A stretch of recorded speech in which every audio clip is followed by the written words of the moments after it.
कुछ लोग थे जो वक्त के सांचे में ढल गए। कुछ लोग थे जो वक्त के सांचे में ढल गए। कुछ लोग थे जो वक्त का सांचा बदल गए।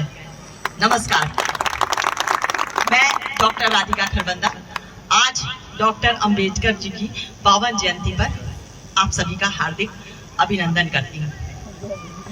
बचपन से रहे भेदभाव के साये में जीते जीते, बचपन से रहे भेदभाव के साये में जीते जीते, बड़े हुए तब भी वो रहे वो साये उनके पीछे पीछे। नामुमकिन को मुमकिन बना डाला, नामुमकिन को मुमकिन बना डाला। जिनका ना था समाज उनका समाज बना डाला। कोई अंबेडकर कैसे बनता है, कोई अंबेडकर कैसे बनता है? इतने प्रतिभाशाली और काबिल होने के बाद भी सिर्फ मल्हार परिवार में जन्म लेने के कारण उन्हें कैसी विकट परिस्थितियों का सामना करना पड़ा। फर्ज करिए अभी अगर यहाँ पर एक शेर आ जाए तो आप लोग क्या करेंगे? क्या करेंगे?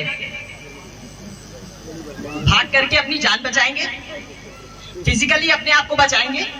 लेकिन यदि आपको कोई बुरा भला कहता है, कोई व्यंग कसता है, तंज कसता है, बातें सुनाता है, खराब व्यवहार करता है, तब आप क्या करते हैं?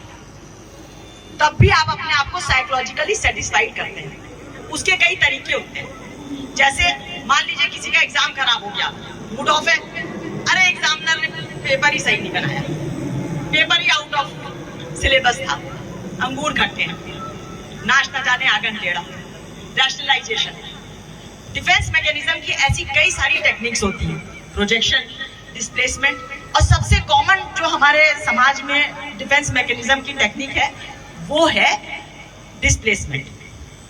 कि यदि किसी का दमन हुआ है, किसी के ऊपर अत्याचार हुआ है, तो वो अपने से कमजोर व्यक्ति पर अत्याचार करके उसको निकालने की कोशिश करता है।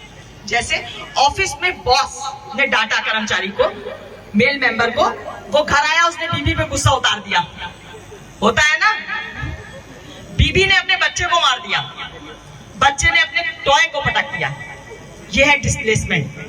लेकिन डिफेंस मैकेनिज्म का सबसे अच्छा तरीका है सब्लिमेशन, यानी आपके ऊपर जो नेगेटिव एनर्जी आ रही है उसको पॉजिटिव एनर्जी में कन्वर्ट करके समाज को सशक्त बनाना। और इसका सबसे ज्वलंत और सटीक उदाहरण डॉक्टर अंबेडकर है। मैंने उनकी वो किताब पढ़ी, वर्किंग फॉर अ वीजा, और पढ़ के मेरी आंखों में आंसू आ गए कि कैसे एक बच्चा अपने लाए हुए बोरे पर क्लास के बाहर बैठ करके पढ़ता है, बिना टीचर को कोसे, जो भी उसके दिमाग में आता हो, लेकिन उस नेगेटिव एनर्जी को पॉजिटिव एनर्जी में कैसे उन्होंने कन्वर्ट किया।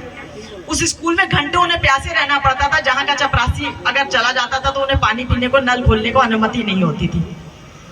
लेकिन वो समाज के बनाए नियमों के, उस स्कूल के बनाए नियमों के अनुसार चले, उन्होंने कोई तोड़ फोड़ नहीं करी।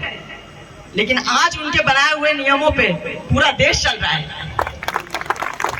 तो ऐसे थे बाबा डॉक्टर अंबेडकर। और बाबा साहब द्वारा रचित ये संविधान इतना लचीला और सर्वसम्मत है, जिसमें उन्होंने सभी जाति, सभी धर्मों, सभी संप्रदाय और समाज की आधी आबादी महिलाओं के लिए भी विशेष प्रावधान किए। महिलाओं के लिए, उन महिलाओं के लिए जो मनुवादी पितृसत्तात्मक व्यवस्था में, घर की चार दीवारी में उनको कैद रखा जाता था।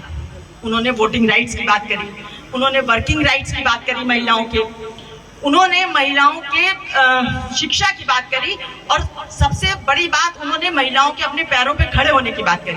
क्योंकि जो स्त्री अपने पैरों पे खड़ा नहीं होती वो जिंदगी भर अपने पैरों के नीचे की जमीन तलाशती रह जाती है।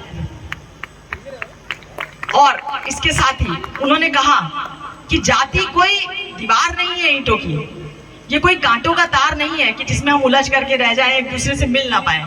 ये सिर्फ एक मन की धारणा है। बाकी आप ये देखिए कि कर्म, वर्क इज वर्शिप। नाई का काम है बाल काटना, सफाई कर्मी का काम है सफाई करना, शिक्षक का काम है पढ़ाना, पुजारी का काम है पूजा करना। और अगर एक क्लासरूम में आप बताइए, अगर एक टीचर पढ़ा रहा हो, उसकी सफाई ना हुई हो महीने भर से, तो ना वहां पे टीचर पढ़ा पाएगा, ना बच्चे वहां पे पढ़ना पसंद करेंगे।